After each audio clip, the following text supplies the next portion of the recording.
Hello and welcome to the latest episode of the Shaw Local Bears Insider Podcast. I am Chicago Bears beat reporter Michael Dwojak here with the Northwest Herald's Joe Aguilar as we are joining you guys on Friday morning as we've got a big Week 14 matchup between the Chicago Bears and the Green Bay Packers. The Bears are heading up north to Lambeau Field up in Green Bay where they face 8-3-1 Packers team. The Bears are 9-3. There's been some talk this week about the rivalry and, some comments that were made earlier in the offseason by Ben Johnson. But Joe, it feels like, we'll get into the matchups. We'll get into who we think is going to win and that kind of stuff. But it's fun that this rivalry actually feels like it's going to be a competitive game as opposed to what it's been the past 5 years at this point. Yeah, over the years, I've had a lot of buddies. If you're a Bears fan, Packers fans and vice versa. But, the Packers fans always want to make a bet with you. Like, well, yeah, because your team's good. Yeah, you have a quarterback. We're still looking. We're Sid Luckman, all that kind of stuff. So it's finally nice let's hope it's a competitive game. Unless the Bears win by 40, I think Bears fans would be cool with that too. But it's, the snow's out. It feels like frozen tundra weather, Bears, Packers, old school, Ditka, Bart Starr, and all that stuff. Brian Robinson blocking the field goal with a lift from Sweetness. As Brian Robinson. Were you even born then? You remember that game in '99, Michael? I was around. I wasn't really paying attention that much at what were you? I've been five at that point. You don't remember that game? No. I was trying to think of what the earliest Bears-Packer game I remember was, and I feel like it probably had to do – I feel like I first really got into it in like the 2005 season. So I remember a little bit about Favre and that sort of stuff. But obviously the biggest game growing up for me in the Chicago area was obviously the NFC Championship game, obviously the whole – Jay Cutler thing and everything else that went along with that in the off season of conversation about whether someone should play with a torn ACL or whether they should or Achilles and continue to play that really smart conversation. It's fun. There's obviously a lot of rivalry here. It's been one-sided since 2010. I think do I have the stat right in front of me? I think I have it here somewhere. The Packers are 26-5 against the Bears since the year 2010. So it's been quite one-sided here. I know obviously the Bears broke an 11-game losing streak to the Packers in January. A big comeback win with Cairo Santos hitting the game-winning kick. So we'll see. We'll see. It's obviously been really interesting here with a lot of the guys. Obviously Ben Johnson has. It's funny. I feel like the Ben Johnson quotes from over the offseason have kind of come up here where, and during his introductory press conference, he said, I think highly of the coaches in the division. He said that both Dan Campbell and Kevin O'Connell are Coach of the Year candidates. And then he said, I don't mind beating Matt LaFleur twice a year.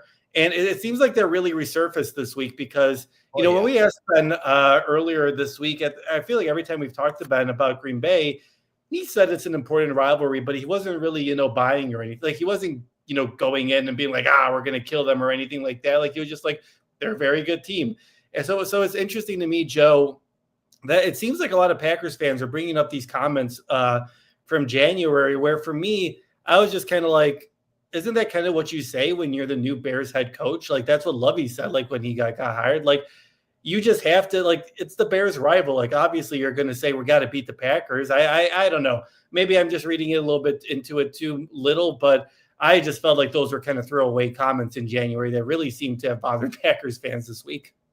Well, it almost seemed back then it was forced. It was almost like one of the McCaskies whispered into his ear before the press conference, Ben Johnson's ear that is, and said, hey, don't forget to say we want to beat the Packers. So because the Bears fans like that stuff. Where it doesn't really seem like it's Ben Johnson's MO. Like he's not, it doesn't seem like he knows what he's saying all the time, right? They all do. And he's not one to kind of, jab at the wound a little bit of the other opponent. I think he's got respect for Matt LaFleur. I mean, if you're a football guy, who wouldn't? I mean, his record speaks for itself, LaFleur. So I wonder, but you knew that was going to come up. And was it strategic? I think it was. I just don't know if it was strategic on Ben Johnson's part. Maybe it was George saying something to him. It kind of seems that way. That's just my gut feeling. I don't have any inside information there, but that's just my gut feeling. I don't know. But based on what I know about Ben, with the press conferences and that kind of stuff throughout the past season, Ben doesn't say anything on accident. He's very meticulous about what he says and for the decision, the reasoning why he says it. Like if he calls out Caleb, there's a reason why he's doing that, or vice versa, or if he's complimenting him, obviously. So I do think that there's a little. I think Ben is a competitive guy. I don't think there's any doubt about that. He likes to put it on teams. He likes to put it on opponents. He likes to, you saw what happened to Detroit week 2. He comes from an organization that they're going to put it on you if they can, and if they feel slighted, right? Like that's what Detroit did against Chicago in week 2 after they felt slighted about Ben Johnson and everything that happened over the offseason. So I think Ben's always going to be respectful about it. He's not going to go out of his way to start fights or anything like that, but he's competitive.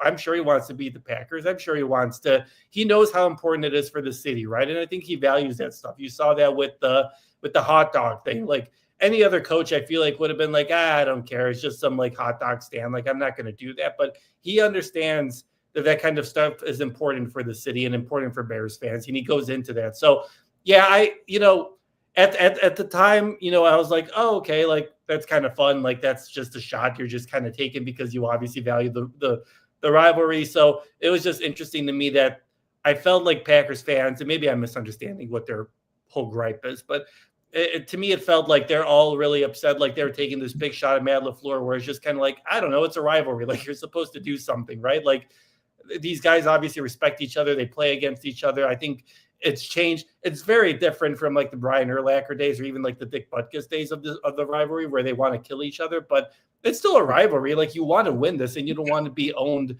the way you have been by Green Bay for the past 25 years. Yeah, I think Packers fans would have brought this up whether the Bears were 9-3 like they are or 3-9. They weren't going to forget that comment by Ben Johnson. Whether they're playing for the first time finally in the second week in December or first week in December, or at the beginning of the season, So and again, Ben had to know that. It wasn't like, oh, what did I say during the press conference? I didn't realize that would be a big deal. He knew it was going to be a big deal. So let's get it on finally and buckle the chin straps, and here we go. Come Sunday. All right. Bears play at the Packers at 3:25. The game got flexed. Yes, it did get flexed. Both Bears Packers games were flexed. And let's talk about the injuries here before we get into our usual, stuff of matchups, key matchups, surprise, and all that kind of stuff. Bears have been out with a couple big players this past week. Rome Odunze and Tyreek Stevenson have both not practiced on Wednesday and Thursday. Now, Wednesday, they did not hold a practice on Wednesday. They actually practiced on Tuesday. So they sent out an estimated injury report on Wednesday. But Rome Odunze and Tyreek Stevenson would not have practiced both days. And that, Rome is dealing with that foot. I don't know. We haven't gotten a chance to talk to Ben since the injury report came out. So we don't know whether that foot injury is anything different than that heel injury that he was dealing with earlier in the year. We can ask him about that. And then for Tyreek Stevenson, obviously he's been dealing with that hip injury for most of the season. I would imagine that unless he gets back onto the field today, we likely won't see him since he's been out for the past couple of weeks now.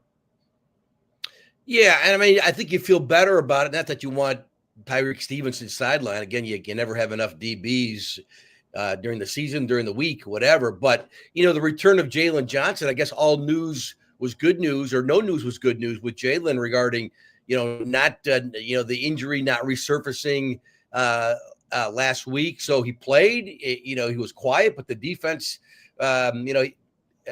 was quiet for the most part. There weren't any bad things after that Philly game. So I assume he's still good to go. He's healthy. He's got another week, and that's good. And then you have the reigning NFC Defensive Player of the Month. My goodness, the Sean Wright. This Cinderella story keeps getting better. for him. So I think you feel better going and same with Kyler Gordon with not no after effects of post game effects after the Philly game. So that those guys are up and good to go kind of lessens the concern, I guess, that you might be playing again with Tyreek Stevenson when you're starting corners.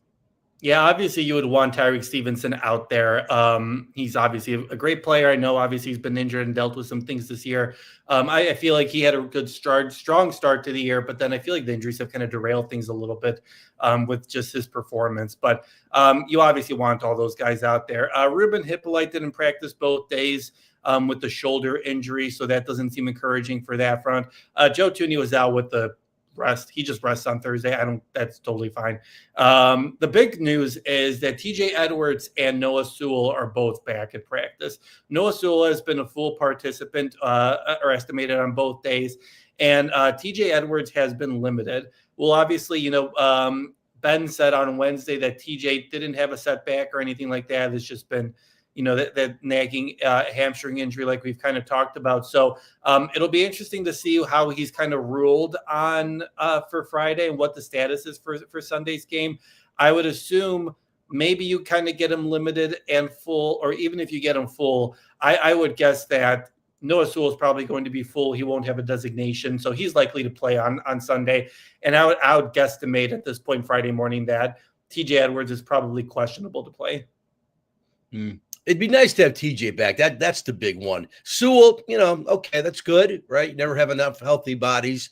But the way, again, that DeMarco Jackson and Mamiga played, again, against Philly, they were quiet in a good way. We didn't hear their names like, oh, my gosh, those guys are being exposed after the big week before. So, they've held their own, as we've talked about. Again, we weren't gushing about them as much after the Philly game, but that's okay. I mean, they did fine. Yeah, there wasn't anything crazy right? about it. They weren't blown up or anything like that. Exactly. So that's good. So again, good to have Sewell back, but TJ brings them to another level. And again, with this defense, we know they've been, Dennis Allen and everybody's been there on the defensive side has been doing it with duct tape and Elmer's glue and all that kind of stuff, and just kind of piecing it together and hope it sticks. And they're doing the best they can. But a guy like Edwards does improve your defense, assuming he's able to play at 100% or close to it. Joe, where are you? We'll get into the matchups here real quick, but where are you with this? We talked about the rivalry, Ben Johnson, Matt LaFleur, and that kind of stuff. Where are you with this rivalry where I feel like if you talk to, you mentioned you have Packers fans, and I'm sure for them it's kind of like, well, I feel like the Vikings and the Lions are kind of bigger rivals for them because they're actually competitive games, right? Like they're actually playing against those teams for NFC North titles and for playoff spots and that sort of stuff. So I guess, what is your mindset of this matchup on Sunday? Like, do you feel like this is like a page that's going to be turned and a new chapter is going to get started? Like, I don't mean that necessarily that the Bears are going to have to win and that for that to happen, but it just feels to me like Ben Johnson has kind of brought in a new era here. And maybe even Caleb kind of started that last year, especially with that win in January.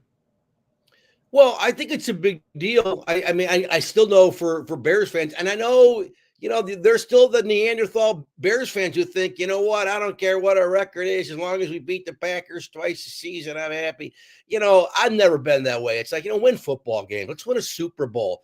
My goodness, guys like your age have never seen a Super Bowl. I mean, guys older, let's win football games. It's nice to beat the Packers, but in the big picture, now look, I think any guy who's played in that game will tell you, and we've heard him over the years, it is different. It's a different vibe. It's like playing, Ohio State, Michigan, name your rivalry. You can't say it's the same thing as playing, another team in front of a lesser crowd or a less enthusiastic crowd. So I think it does matter. Just unfortunately for the Bears and their fan base, the rivalry has been so lopsided, as you mentioned. What it's been in the last 20 years, whatever it's been. The Aaron Rodgers, I own you. Yeah, he does. There's no doubt about that. It's so frustrating. It'd be nice to see the Bears feel a good football team year after year after year, so you can compete, regardless if they've got Brett Favre or Aaron Rodgers or Jordan Love or going back further. I mean, Don Majkowski used to beat this team way back in the day, Michael. So it'd be nice if the Bears can just have a consistently winning team year in, year out. And then now the Packers game, now you got two good teams going at it. Now, again, if the Packers all of a sudden stink for the next 20 years, I think every Bears fan would be fine with that too. But sure. When you can't, when the lopsided in any sport, the rivalry in any sport is so lopsided, it doesn't become such a rivalry anymore. But no. You take that out, and two old franchises, each team with, dozens and dozens of Hall of Famers, and the names. It is great. It's great for football. I mean, this game will get, regardless of what happens, if it's a blowout or it's a close game, doesn't matter. It'll get a lot of national recognition this weekend. But, you Bears got to start winning some, and maybe they started something last season at the end of the season when they won the game. Yeah, and it's been big brother, little brother at this point, right? Like it's just been, the Packers have been competing for Super Bowls. I know obviously they haven't won as many as they wanted to, but they're always competitive, right? Like I know there are a couple down years or whatever, but like for the most part, they're a competitive team. They always have the quarterback. They're always they took the big swing this offseason. They went for Micah Parsons. It's just you just want it to be kind of like what it was. I was looking through the decade by decade the records between these two teams. And in the 2000s, it was like, I think it was 12-8 Packers. And in the 90s, it was something similar like that. So I think obviously, I'm sure Bears fans wanted to go back to the 80s and 70s when the Bears were ruling that rivalry, but you just wanted to be close. Like, even if you do lose in that decade, but it's like 12-8, I think Bears fans would enjoy that much more than whatever has been going on over the past 15 years. Yes. All right, Joe, let's talk about how the Bears are going to get there. So they're traveling up to Lambeau Field. It's a 3:25 game on Sunday afternoon, Fox. It's the A team, obviously, with Tom Brady and Kevin Burkhardt. Kevin Burkhardt is the number one guy for Fox, right, in football, and then Joe Davis is baseball. All right, Joe, what is your key matchup that you'll be watching for on Sunday afternoon? Well, to me, we talk about, if you look at these teams on paper, offense, defense, position by position, the one big difference is they have the game wrecker on defense. See, and we all know who that is. It's Micah Parsons. So, and he's lived up to the hype. He's done what they wanted him to do in Green Bay. And that stinks for Bears fans because he's the guy we don't have as a Bears team, right? 12 and a half sacks in 12 games. To me, it's him versus Caleb. To me, this is the matchup to watch. Can Caleb be good? Is he going to turn the ball over? Is he going to have a TJ Watt moment? Is he going to have a Max Crosby moment where he makes a bad play, a momentum-changing play? Because he's the guy. This is why the Packers brought in Micah Parsons, to wreck games, right? To destroy quarterbacks. And the Bears quarterback, knowing – I don't know if I want to use the word struggles this season, because again, you look at Caleb's numbers versus Jordan Love's numbers. They're pretty comparable. I mean, Love's completion percentage is 67%. We know Caleb's it's not even okay. It's bad. It's 59%, 58% now. But otherwise, passing yards, TDs to interceptions ratio, they're very similar. Even, their ability to scramble. You can almost say, I don't want to say Caleb's had the better year. Jordan Love's probably had the better year. But they're pretty comparable. But to me, it's Micah versus Caleb. And, if Micah Parsons gets one sack for 3 yards, well, I think Bears fans will be thrilled with that, kind of neutralize him and let him have his one sack, as long as it's not a forced fumble, big play, takes you on a field goal position, that kind of thing. We've all seen it. We all know what it looks like. So to me, that's what I'm going to be looking at. Can Caleb, because you have to know where Parsons is, right? Anytime there's a guy like that, a game changer, a future Hall of Fame player on the field, you have to know where he's at and limit the damage with him. And I think the Bears will be in this football game. Yeah, Micah is third in the NFL with 12 and a half sacks to go along with 24 quarterback hits and 12 tackles for a loss. That's a dominant player. I mean, that's just someone that's someone that you trade 2 first-round picks for, right? Like, that is just someone that you throw away a couple of first-round picks for the future, but you're getting especially since they got him on an extension. That's a great value. And it's not just Micah Parsons, too. Defensive end Rashawn Gray, he has 7.5 sacks.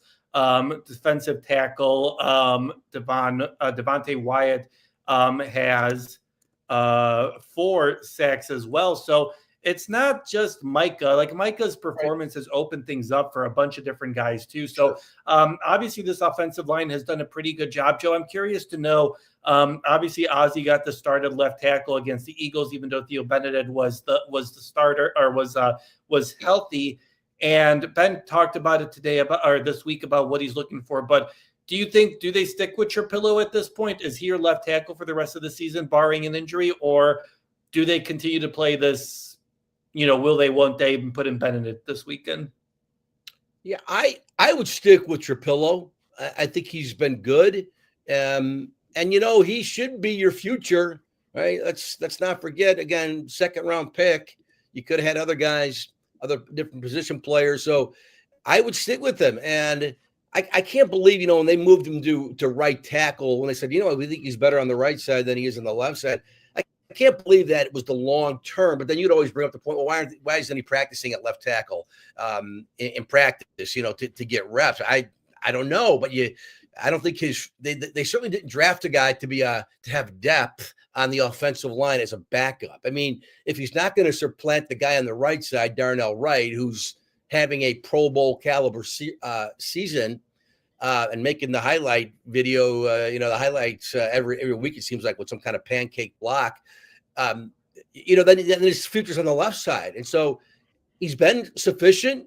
He hasn't, he's not Penei Sewell or anything like that. He's not Trent Williams, but let him keep growing. And I mean, you're going to have to give him help. Like you said, they get after you with other guys besides Micah. But Micah being the multiplier, we kept hearing that word. Remember when the Bears got Montez Sweat? Like, and he's a multiplier. He makes other guys better. And that's what Parsons is doing with Rashawn Gary and some of the other guys there that can get after you. But I would keep Ozzie at left tackle unless it's kind of disastrous. And then we got to do something here. We got to plug this somehow or give him more help, have another guy chip with Micah. But I would leave Ozzie alone. What do you think? Yeah, I think I think you just kind of let the rookie develop at this point, right? Like, obviously earlier in the season, you were kind of like, all right, like we switched him to left tackle. He's not doing it well at all. And like, obviously that was going to happen. Like when you switch a guy who's played right tackle most of his, college career, and then you're like, hey, enter this left tackle competition. Like, that was kind of predictable, right? Like, it would have been really impressive for him to just be a standout left tackle after just, a couple months working at it over the offseason. But I think you just leave him in. Like, I had a whole Bear Down Nerd Up this week about the offensive line and how well it's been graded this week. And when you look at Pro Football Focus's grades of Ozzie Trapillo and Theo Benedict, they're very similar. I think they were both graded similarly in pass blocking. And then Ozzie was rated 4 points better in run blocking, if I remember that correctly off the top of my head. So I think at this point, for what you invested in Ozzie, for the potential you kind of see in Ozzie, you just kind of leave him out there. You just kind of let him develop. Does that mean Micah Parsons is going to get the best out of him? Because the Packers do like to move Micah around the defensive line just to kind of confuse opponents. Yeah, I think that's going to happen. And I think those are moments when you bring in that you bring in Theo Benedict for that, 6 offensive line when they rule 79 eligible, right? So, or you bring in Cole Kmet or Colston Loveland. So I just think you kind of leave Ozzie in there at this point. It seems like he's your future left tackle. Let him develop, let him kind of grow with the guys. I think obviously Joe Thuney has done a great job at this spot and probably is helping the kid a lot. So I think I would just leave him in there because I think you can support him, and I think it'll be a really good opportunity, even if he does have to go one-on-one against Micah Parsons sometimes. It's good to get those reps and to learn what you have to do against one of the best in the NFL. Yeah. All right, my matchup to watch is actually 2 matchups, and it's going to be 2 strengths versus strengths. One of them is the Bears running attack versus the Packers run defense, and then the other one is the Packers not turning the ball over and the Bears getting turnaways or takeaways, I should say. The run, obviously the Bears have figured it out. They have the best run offense in the league. Meanwhile, the Packers have the 8th best run defense in the NFL. They've averaged the 8th fewest rushing yards per game. And I'm really interested to see how this goes because Ben Johnson talked about, I think he's done this throughout the whole season, where he's talked about how, sometimes I just got to stick with the run. I just got to, we try to develop and I kind of go away from it too quickly. Like he's taken ownership of that a bunch of times this season. And I think Friday was a good example of letting the run develop and letting it kind of lead you on the road when the conditions aren't the best. And, it's supposed to be feels like 11 degrees on Sunday. The wind isn't supposed to be as big of a factor, but it's a game where you just want to run the ball. And I think I'm really interested to see how Ben does it, because you saw against the against the Eagles how, he used a lot of motion. He used a lot of guys shifts and that kind of stuff to confuse the Eagles, and that created a lot of open lanes. And obviously the blocking was really good too, but Ben Johnson scheming up different shifts and motions really confuses the defense about what they're going to do and kind of creates a lot of lanes in the running game. So I'm really interested to see, what does Ben Johnson scheme up against his Packers run defense, and how does he open things up for some guys? Because you need the run to open up the passing game. And I'm just interested to see, what does Ben kind of do here, whether he's moving Cole Kmet more around, Colson more around, getting that, 6 offensive line in there. I'm really interested for that cat and mouse game to kind of take place here when it's the run offense versus the run defense. Yeah, the question is, what do you do for an encore after that? I mean, that was epic the way they ran the ball against Philly. I mean, that was 280 some yards against that team, against the defending Super Bowl champions with Jalen Carter and all that Vic Fangio defense. That was, how do you top that? I mean, how do you top that? Monungai and Swift going over 100, both first time since Peyton and Suey, the 85 Bears. I mean, I don't think you can top that, or you can't top that. But if you're able to run the ball effectively, if it's one guy that gets 100 yards, whether it be Swift or Monungai, sure, that would be fantastic. And Michael, I almost think if they're going to beat this team, you have to beat them like you beat Philly, and that is control the clock. I mean, that's every team from Pee-wee to high school, college. If you run the football, control the line, you have a good chance of winning the football game. But again, especially with the weather, I hate to call it bear weather, Packer weather, whatever, but as we kind of got an early start to full-blown winter here. Now, the good news, like I said, the winds should not be much of a factor at Lambeau on Sunday. You should be able to throw the ball. I mean, it'll be cold, but it's not going to be, sub-zero or anything like that. But can they run the football again? Because, again, it's twofold. You control the clock. The good thing with controlling the clock, even if you get a field goal after a long drive, you kept the other offense off the field. And we know this is not the 85 Bears defense. So if that was the 85 Bears defense, fine, get them out back on the field, get some more sacks and pressures and fumbles and all that stuff. But this ain't the 85 Bears defense we have in Chicago this year. So keep them off the field is the best thing you can do for that defense. So run the ball. If they can run the ball, we'll see if they win or not, but they're going to be in position in the fourth quarter to win the football game. Yeah, I think that's another key point, right? Obviously they won against the Eagles because they kept the Eagles offense off the field. And you do that by running the ball. And that obviously, if you run the ball, yeah, I agree. You're not good. I don't think you're going to get 2 100-yard performances against this Packers run defense. They're just too good. They're a very talented group. But I do think if you can get some sort of success, especially on first down, so you don't force those 3rd and long situations, that'll pay a big dividends moving forward. And then the other matchup, the Packers don't turn the ball over. I mean, Jordan Love only has 3 interceptions. Obviously, Jalen Hurts only had 1 heading into last week. And, obviously Kevin Byard got the interception there, but this team doesn't turn the ball over that much. There are, I think they have 7 giveaways, as they like to call it, which is the least in the NFL. Obviously the Bears had the most, turnovers in the NFL.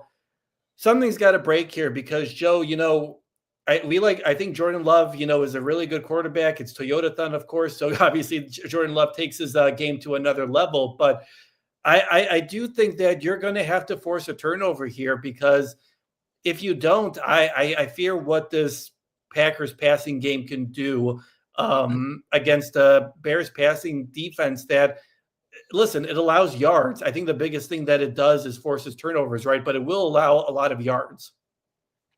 Yeah, and we're basically saying the same thing last week against Philadelphia, or going into that game, right? Yeah. Jalen Hurts doesn't turn the ball over. He had one interception all season.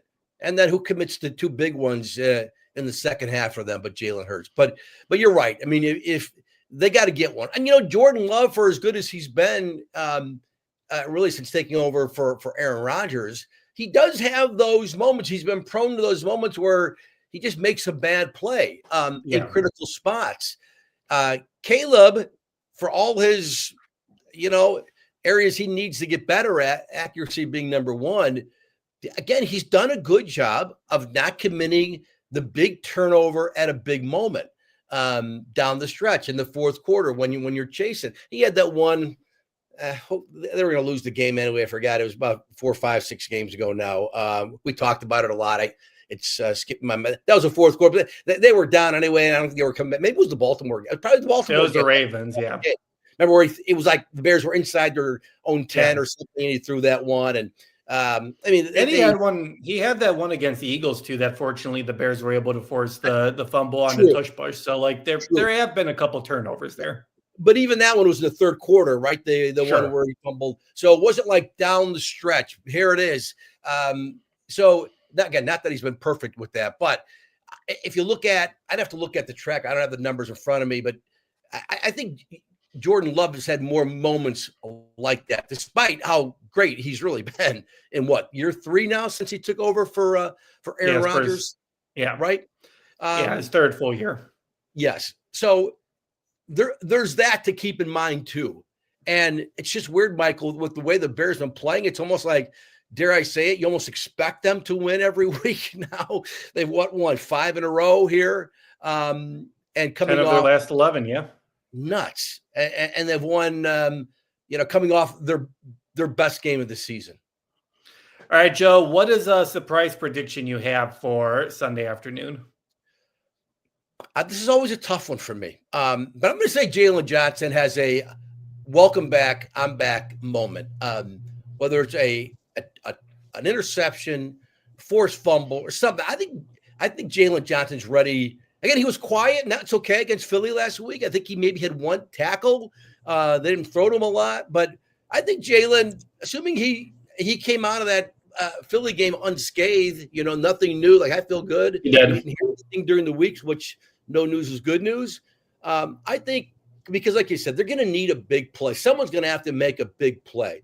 And I think Jalen, we know how good he is. And I think he's ready to – this is a gut feeling, like a lot of these, surprise pick kind of things are sometimes. I'm going to say Jalen Johnson makes a play. Yeah, I would agree with that. I think he made a great play even in limited snaps last week when he dove to get that pass disruption. It was actually kind of similar to the play that he got injured on. And that's a play that play is why Jalen Johnson is an all-pro cornerback. Like, not many cornerbacks can make that play. And he showed you that he wasn't going to hold anything back returning. But yeah, I agree. I think Jalen Johnson can make an impact. I guess, especially you're gonna have to force Jordan Love into mistakes. Yes. He spreads the ball well across the field so well. It's short passes, medium passes, long passes. Obviously, he's coming off that 4-touchdown performance against the Lions on Thanksgiving Day. Jordan Love is a great quarterback. I think. I know, obviously, he has his moments. There were some moments against the Panthers and the Browns when the Packers lost this year where you're kind of like, oh, man, like, come on, Jordan. Like, you got the talent. You just got to figure it out. But for the most part, he's been a great quarterback. So I like that pick. I think Jalen Johnson, if you're going to stop him, if you're going to make any sort of impact here, you're going to need Jalen Johnson to do that. Yep. My surprise prediction is going to be that Caleb has a season-high passing performance today on Sunday. And I say that because I don't think anytime Ben Johnson says he's going to fix something, it gets fixed. The running game wasn't going the way he had wanted to go. He said it's not DeAndre Swift's fault. It's everyone else's fault, and I'm going to fix it. And guess what? It got fixed. The offensive line struggled at the beginning. It got fixed. He calls out his own play calling. He fixes it. He does a better job of, going through the motion. And the big topic this week has been Caleb Williams' inconsistency, right? Like, obviously, he had his worst completion percentage of the season against the Eagles last week. It's 47%. He's had 3 of his 4 worst performances in the last 4 weeks when it comes to completion percentage. And that's kind of been the topic for Caleb this week. So I think Ben is going to make it an emphasis to get Caleb into a groove and to get that completion percentage up and to throw the ball around a little bit. Now, the Bears, the Packers secondary is very talented. I know that they're dealing with an injury there that could, be a big impact, but I do think that Ben is going to make it, if once he gets the running attack going, he's going to make it a point of emphasis. Like, listen, people were talking about Rome Odunze not getting the ball enough. First play, Rome Odunze throw, settled. People are talking about Luther Burden not getting the ball enough. You hit Luther Burden with 2 targets on the first drive, against the Vikings. Like, Ben Johnson hears stuff. He doesn't, I don't think he lets it influence how he's going to run the team, but I think he does kind of want to show, all right, do you think this? I'm going to show you that my guy can do it. And I think he's going to do it with Caleb here. He has said previously, he's not going to do, these little short passes just to get Caleb into a groove. He doesn't think that that's something that works with Caleb, but I do think that he's going to make an emphasis of getting Caleb, get him into a groove early in the game. And I think you will see at least 1 or 2 explosive throws to start the game, during the first few drives. Who has our first pick this week in the MVB? Is that you or me? I think I do, because you had it last week. Okay. All right. Because if you're not going to take Caleb, not to jump too far ahead, I was thinking the exact same thing you were, Michael, because I just think the quarterback needs to win you a football game maybe this Sunday. Now, that said, if you're going to, like you said, because you're right, Ben has been, you can kind of see where he's going with a lot of these things. During the week, you articulated that perfectly. And he said, didn't he say earlier in the week after the Philadelphia game, when the first time he met the media, said, we've been winning in spite of our passing game. Now, he didn't say. And he walked that back a little bit on Wednesday, which, quite honestly, I didn't feel like he needed to walk it back. Like, I don't think people, like, he's not wrong. On Wednesday was like, I don't want it to be misconstrued as I don't like Caleb. And I don't think anyone took it that way, but I appreciate Ben coming out. But I don't feel like he needed to apologize. I felt like he would not – or like take it back a little bit. Like, the passing game has not been good. Like, that is like, I think that's a fair criticism for your coach to make. So yeah, I agree with you. Like, the Bears have been winning in spite of its passing attack. Yeah, it seems strategic in a way, but he didn't throw Caleb under the bus. I didn't take it as that. Now, some people, the haters will point to that and say he was throwing his quarterback under the bus. But he's a coach. What do you want him to do? He's a coach. Right.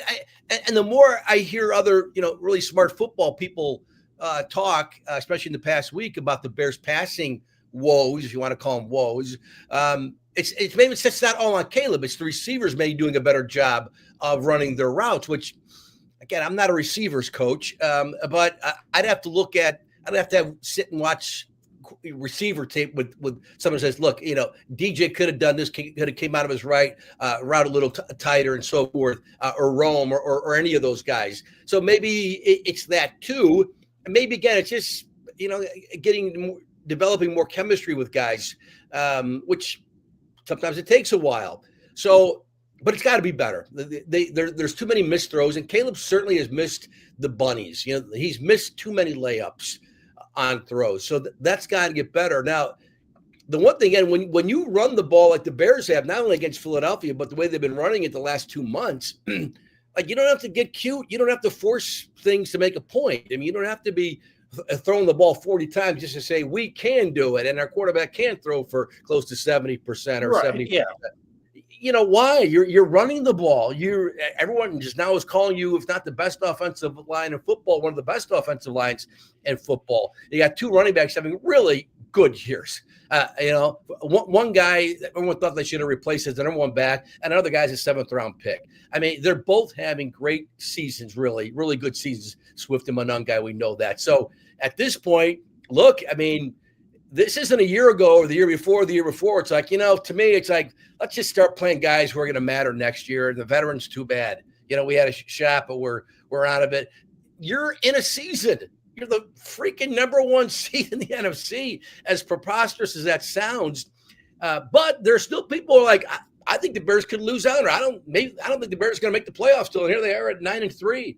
So you're still playing meaningful football games. So now's not probably the time to get cute, But I still think the quarterback's got to play better.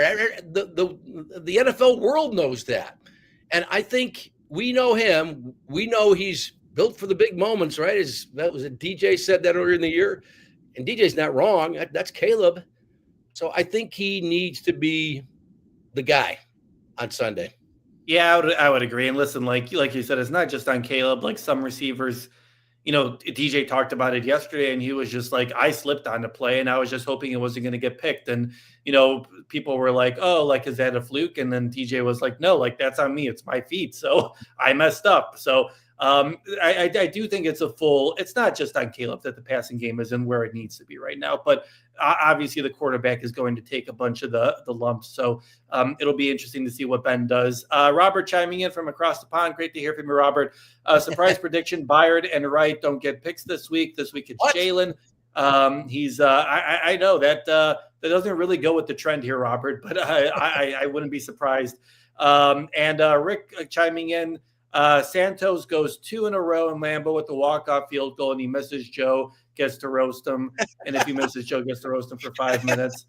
I will not join the podcast on Monday if that's the case. Joe, you can do the podcast by yourself. I can't deal with the Cairo conversation. So you can do that solo monologue with the crew on Monday if that's the situation. All right, Joe, let's go over to our most valuable Bears. I chose Colston Loveland last week. You went with C.J. Gardner-Johnson. C.J. had a couple of tackles. Colston Loveland had 28 receiving yards. Fantasy-wise, based on this random Reddit thing that I found, I just beat you out. Neither guy had a great performance, so it's not like a great win by me by any means. But that was bad either, so that's good. Yeah. So I win. I realized last week, I was going through the tape last week. I think I said that I have an 8-5 lead, but that doesn't math. The math doesn't math, as the kids say.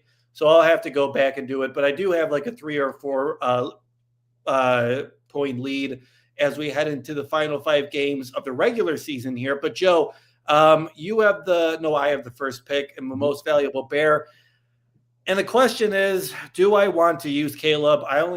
There are 5 weeks left. Do I want to use Caleb on this, in this instance, or do I want to save it? I did just say Caleb is going to have a big day. But the trend is my friend here. And I think I'm going to go with DeAndre Swift. I mean, it's just been working, right? Like I don't really see a reason why to go against that. I know, again, we talked about how the Packers' run defense is great and all that sort of stuff. But at this point, I don't see a reason why the Bears would go away from the running attack. And obviously, I think Kyle Monangai, it seems like they have found a good rhythm here of the 1-2 punch with Swift and Monangai. But I'll go with Swift here for my most valuable Bear. I think that they continue it moving to keep the running game going. And I just mostly didn't want to burn my Caleb pick at this point. So I'm going to go with DeAndre Swift. Well, if you were going to pick Caleb, I probably would have gone with Swift or Monangai, probably Swift, because he should carry more. But Monangai, Monangai's up to he's almost up to 600 rushing yards on the season. Yeah. And both he and DeAndre Swift have been averaging what Swift is averaging. They're both averaging almost 5 yards a carry. Almost 5 yards a carry. That's really good in this league. The enemy wants 4.5 on each carry, and that's what they're doing. He's getting it. Another unsung guy. We probably haven't mentioned him enough. I know we've mentioned him throughout the season, but Bieniemy, what he's been able to get out of those running backs, because he's kind of a tough. He's going to be kind of. I got to watch my language here. He can be kind of a tough, I'll just say that, on his players, right? But it's with a purpose. He's not a BS guy. He's not going to, pat you on the back and give you a hug all the time. He's kind of a tough guy. But he does it with the purpose. Like, he does it for a reason. It's not just to be like, oh, I'm macho coach guy, I got to be this tough. Like, he cares about those guys and wants them to develop. And I think you see it. He's been a great addition to that coaching staff. I would agree.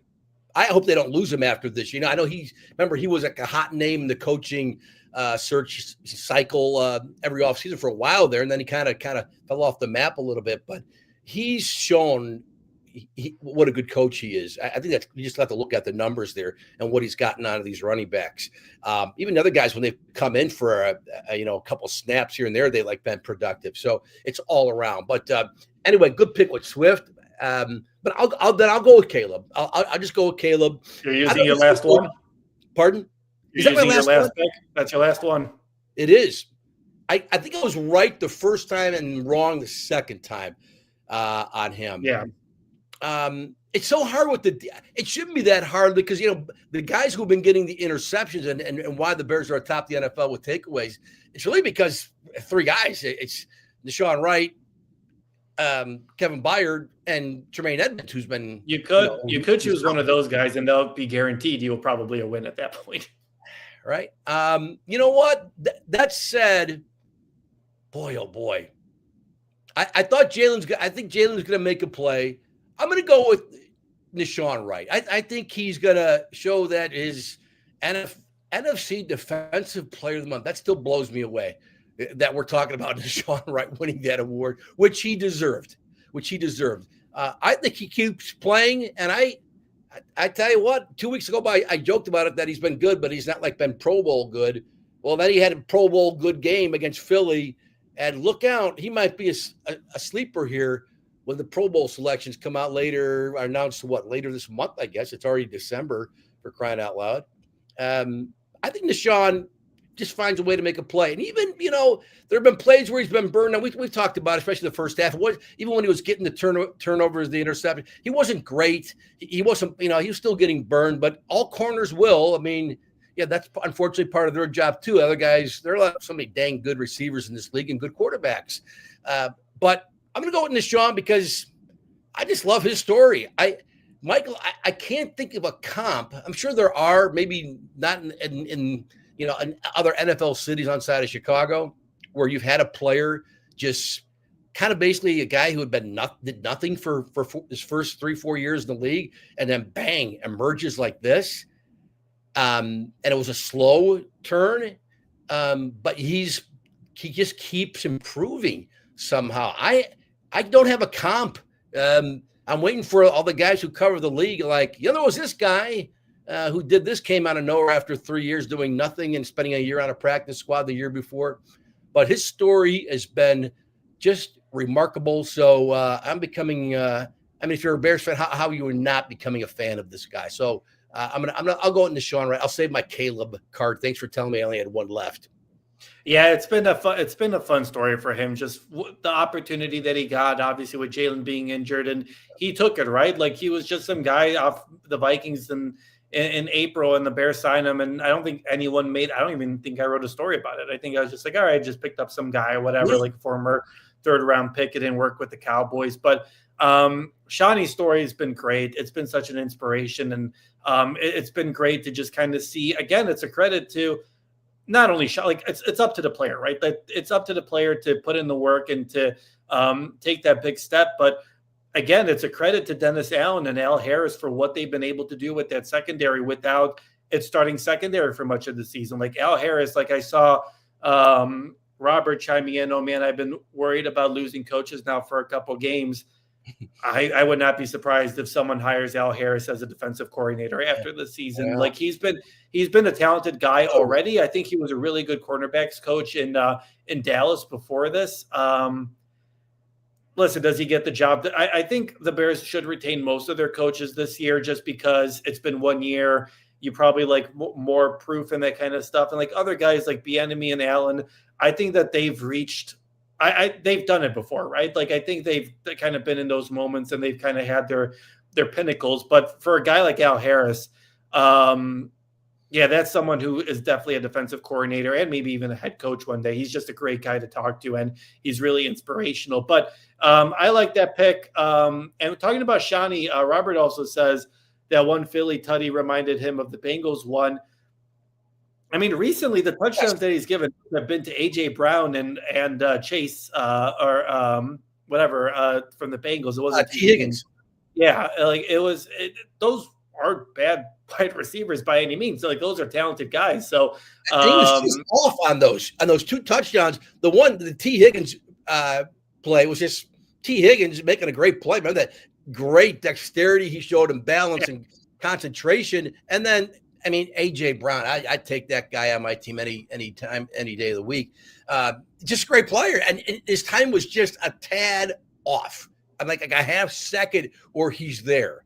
And the DK Metcalf one, it was perfect, but it was similar in a way on the sideline there. But no, even when he's been getting burned, it's not like doesn't seem like he's been getting burned. Like, what the heck were you doing, man? You just totally blew that assignment.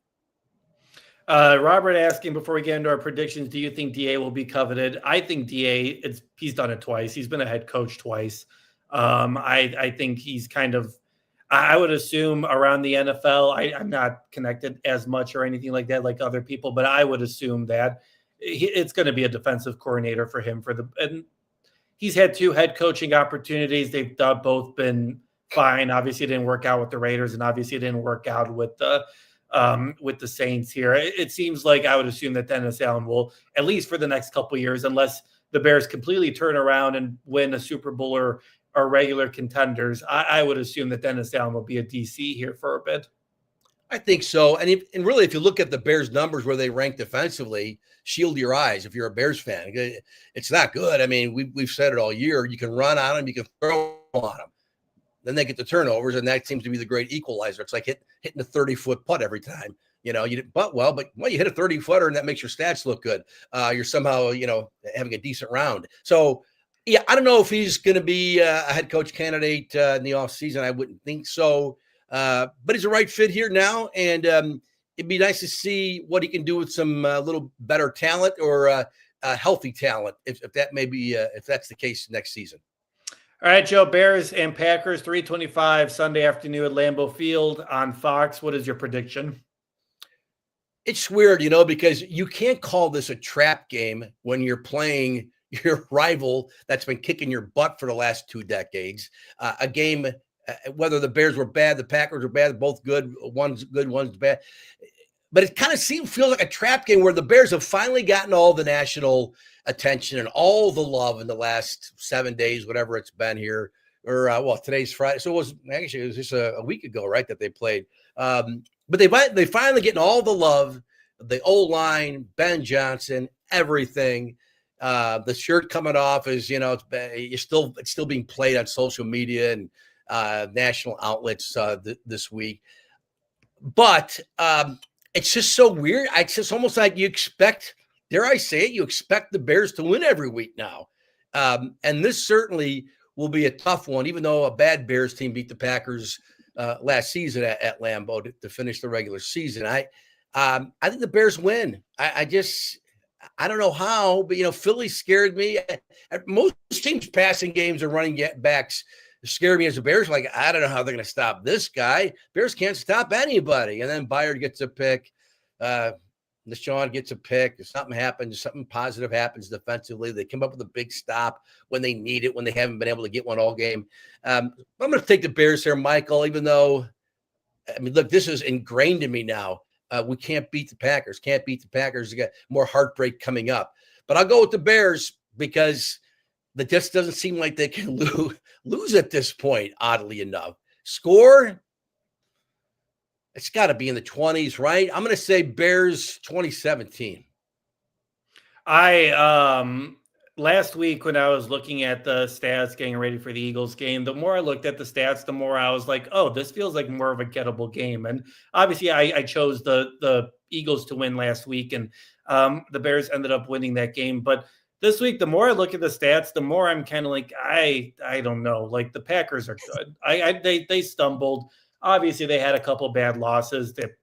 Packers were calling for Matt LaFleur's job, which was just crazy. And this is a really good Packers team. This is a very talented team. They've got a potent offense. They've got different wide receivers that can make an impact. We'll see about Watson being available for this game. They've got Micah Parsons. They're a very talented defense. And listen, the Bears have won 10 out of 11 games. And I just think, I know I said this last week, so who am I to say it? But eventually the regression just goes back to the mean, right? Like eventually you're going to force a turn. You're going to create the turnover, right? Like you're going to make the bad play. Like eventually you're going to just lose. Like it's the NFL. So I just kind of head into this matchup where I'm just like, man, like you're going up to Lambeau Field. I do agree. It feels like a trap game, even though it can't really be a trap game by any means, since everyone is talking about it and everyone is like, I haven't even seen that many predictions. I don't know if the Bears are I wouldn't imagine the Bears are an overwhelming favorite. I mean, Vegas has them as a 6.5-point dog. I just think this feels like a matchup where I just think that the Packers are going to get the best of them. I think Jordan Love, I saw CJ say Love gets a long bomb. I think that Jordan Love is going to maybe get a couple of those big plays and they're going to find a way to win. I don't think it's a blowout by any means. I don't think when we're talking on Monday, we're disappointed. The Bears are going to lose a game here or there. That's just, they're playing a tough schedule. I think it's the Packers win 24-21. I think that I just think that the Bears lose. I don't think that the Bears get embarrassed in the national audience. I don't think that it's anything close to what we've been seeing over the last 15 years. But I just think that this Packers team is very talented, and I still have questions about the Bears' pass defense, or the pass defense and the pass rush. And if Jordan Love can continue to just have time to throw the ball around, I think that that's just going to hurt the Bears. So I think the Packers win this one in a close one.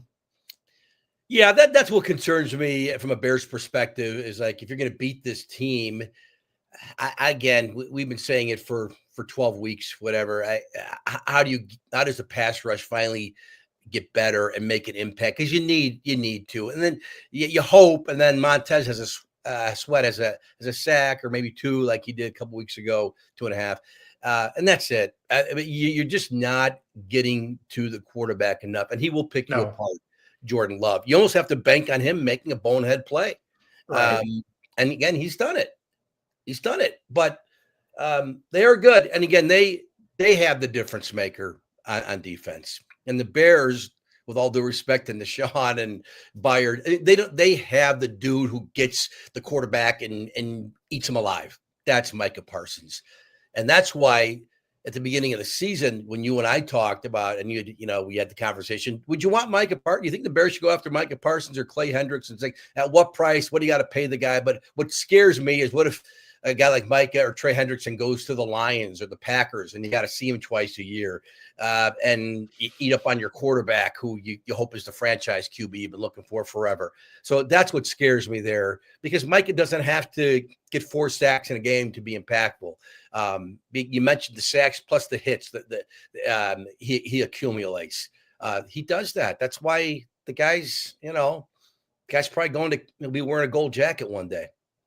Yeah, I mean, even if you like, that's the major difference, right? Like, I know we need to wrap up here. Like, we don't need to do a whole comparison or whatever, but like, these teams are pretty comparable, right? Like the quarterbacks, Jordan Love has been better, obviously, but I think Caleb has a bunch of potential. The coaches are good from what we've seen from Ben Johnson. I think the Bears have a better offensive line and more talented wide receivers than the Packers do, but yeah. And the secondaries are both pretty equal and talented. The main difference is that the Packers have an elite pass rush. They've got Micah Parsons, and the Bears don't have that guy.